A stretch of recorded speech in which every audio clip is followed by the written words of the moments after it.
Today, I'll walk you through how to create a digital planner in OneNote, even if you're a total beginner or just need a quick refresher.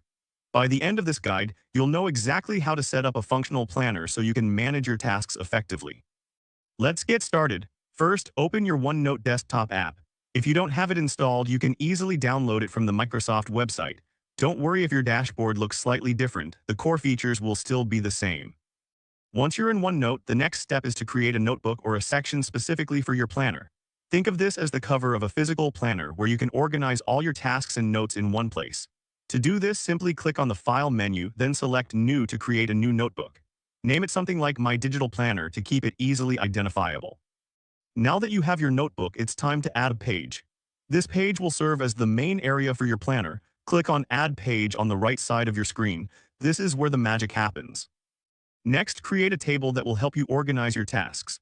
You'll want to set up a 3-column by 24-row table. In the first column, label it Time, where you can jot down the specific times for your tasks. The second column should be labeled Task, where you'll write down what you need to accomplish. Finally, the third column, labeled Remarks, is where you can note the progress status or any additional comments related to each task. This table will serve as your planner, allowing you to put tasks at specific times and add remarks for each task. It's like having a personal assistant right at your fingertips. You can easily track what you need to do throughout the day and adjust as necessary. As you fill in your planner, remember that it's totally normal if this takes a moment to get used to. Just like any new tool, practice makes perfect. In conclusion, you've now created a digital planner in OneNote that will help you stay organized and on top of your tasks. If this helps you out, please give the video a thumbs up.